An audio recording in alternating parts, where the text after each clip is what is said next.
மொச்சை பயிறு கருவாடு குழம்பு எப்படி வைக்கிறதுன்னு பார்ப்போம். நான் 200 கிராம் மொச்சை எடுத்துருக்கேன். இது வந்து வறுத்து எடுத்துக்குவோம். நேரமாக வறுத்துட்டு தேவையான அளவு தண்ணி ஊற்றி இது மாதிரி லைட்டாக ப்ரௌனாக புள்ளியாக வந்த உடனே இதில் தண்ணி ஊற்றி கழுவுறனா கழுவிக்கணும், இல்லைன்னா சும்மா கூட தண்ணி ஊற்றி வேக வச்சுக்கோம். இப்போ இதை கழுவிட்டேன் வறுத்ததை, ஏன்னா நம்ம முன்னாடி கழுவ முடியாதுல்ல, அதனால் கழுவிட்டேன். தேவையான அளவு தண்ணி வச்சு வேக வச்சுக்கோங்க. வேக வச்சு இந்த தண்ணியை வடிகட்டாத அளவுக்கு அளவாக தண்ணி வச்சுக்கோங்க. திறந்து பார்த்துக்கலாம், தண்ணி வற்றிச்சுன்னா அப்புறம் ஊற்றிக்கலாம். 75 கிராம் அளவுக்கு புளி தண்ணி ஊற வச்சு கரைச்சி வச்சுருக்கேன். இப்போ 125 கிராம் குழம்பு மிளகாத்தூள் போட்டுக்கோங்க. இது வறுத்துட்டு அரைச்சது தான். நான் ஒரு நாளைக்கு அரைக்கிறது எப்படின்னு சொல்லித்தரேன். அப்படி தெரியலைன்னா ஆச்சி குழம்பு தூள் வாங்கிக்கோங்க. பிரியாணிக்கு வந்து சக்தி மசாலா வாங்கிக்கோங்க.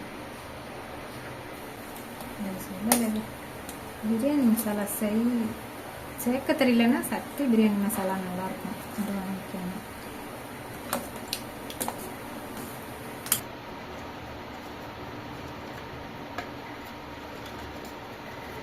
குழம்பு தூளும் நல்லா கரைச்சிக்கோங்க. ஆச்சி குழம்பு தூளும் வறுத்துட்டு தான் அரைச்சி வச்சுருக்காங்க. இல்லை நீங்கள் வீட்டில் வறுத்துட்டு கூட அரைச்சிக்கலாம். இப்போ மொச்சை வந்து வெந்துருச்சு. நல்லா தண்ணி எல்லாம் கரெக்டாக தண்ணி கொஞ்சம் இருக்கிறது இந்த மாதிரி. ஏன்னா தண்ணியை வடிகட்டாமல் போட்டால் தான் பயிரெல்லாம் நமக்கு சத்து. இன்னும் கொஞ்சம் தண்ணி இருக்கும்போது இருக்கிற மாதிரி வேக வச்சுக்கணும். பத்தலைன்னா ஊற்றி ஊற்றி கொஞ்சம் கொஞ்சமாக வேக வச்சுக்கோங்க. நிறைய ஊற்றிடுறாங்க. இப்போ இதை இறக்கி வேறு பாத்திரத்தில் மாற்றிக்குவோம். இது மாதிரி 2 குழிக்கரண்டி ஆயில் போட்டுக்கோங்க. கரண்டி பார்த்துக்கோங்க. ஆயில் 25 மில்லிக்கு கொஞ்சம் அதிகமாகவே போட்டுக்கோங்க. வெந்தயம் கொஞ்சம் போட்டுக்கோங்க, 1/4 டீஸ்பூன். இன்னும் கொஞ்சம் இது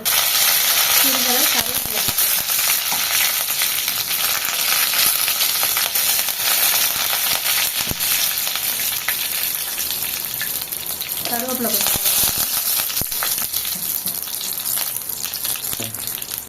ஒரு வெங்காயம்,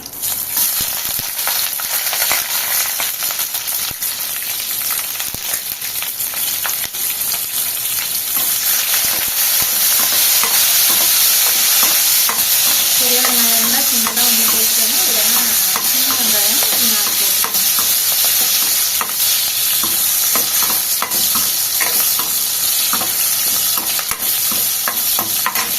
கொஞ்சம் இடித்து வச்ச பூண்டு இடித்து வச்ச பூண்டு எல்லாத்தையும் போட்டு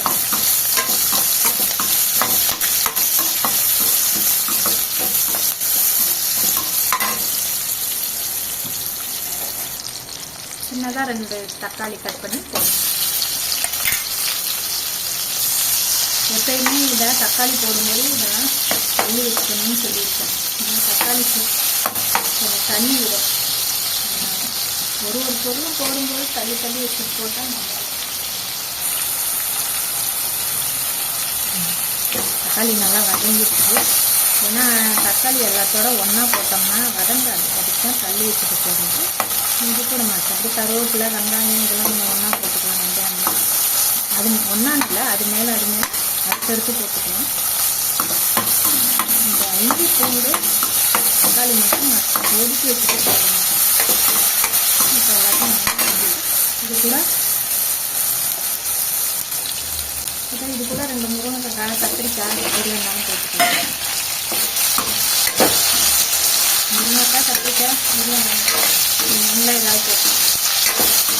எல்லாமே போட்டால் நல்லா இருக்குன்னு சொல்லுவாங்க.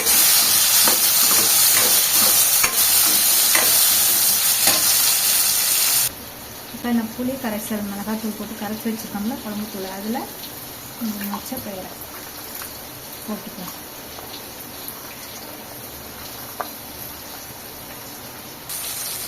முருங்கைக்காய் கொஞ்சம் வேகணும்னா, தக்காளியிலே வேகணும்னா சிம்மில் வச்சு மூடி வச்சு கொஞ்ச நேரம், ஒரு 5 நிமிஷம் போதும். வெந்தயம் வந்து எப்பயுமே கருக விடக்கூடாது. ப்ரௌன் கலரில் வரணும். அந்த மாதிரி சிம்மில் வச்சுட்டு வதக்கணும் வெந்தயம் குழம்பு. இப்போ இந்த கரைசலை இதில் ஊற்றிடுவோம். மொச்சப்பயிர் வந்து தண்ணி வடிகட்டக்கூடாது, அளவாக வச்சுக்கோங்க. வத்தலைன்னா நீங்கள் கொஞ்சம் கொஞ்சம் ஊற்றி செஞ்சுக்கோங்க.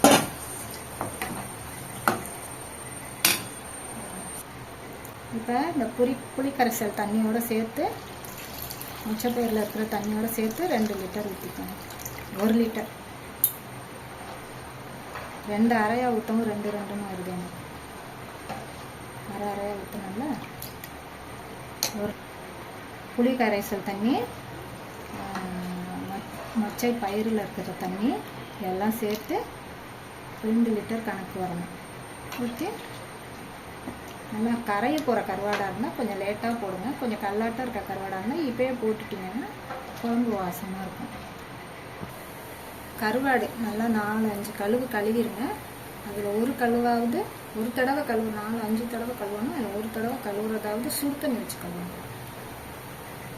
ஏன்னா இப்போ வர்ற எல்லா இடத்துலையும் நல்ல கருவாடு கிடைக்கிறதில்ல. தேவையான அளவு உப்பு போடும். கருவாட்டிலே கொஞ்சம் உப்பு இருக்கும், பார்த்து போட்டு குழம்ப மூடி வச்சிடுவோம்.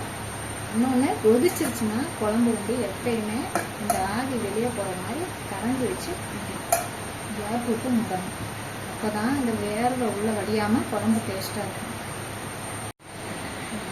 இது வந்து என்ன பண்ணுறீங்கன்னா, உங்களுக்கு தேங்காய் விரும்பி சாப்பிட்றவங்க இந்த கறி குழம்பு, மீன் குழம்பு, காரக்குழம்பு, சாம்பார் இதுக்கெல்லாம் வந்து எப்பயுமே சும்மா கொஞ்சமாக சாங்கியத்துக்கு விடுற மாதிரி அரைச்சி போட்டுக்கலாம். தேங்காய் அரைச்சி கொஞ்சமாக போட்டுக்கலாம்.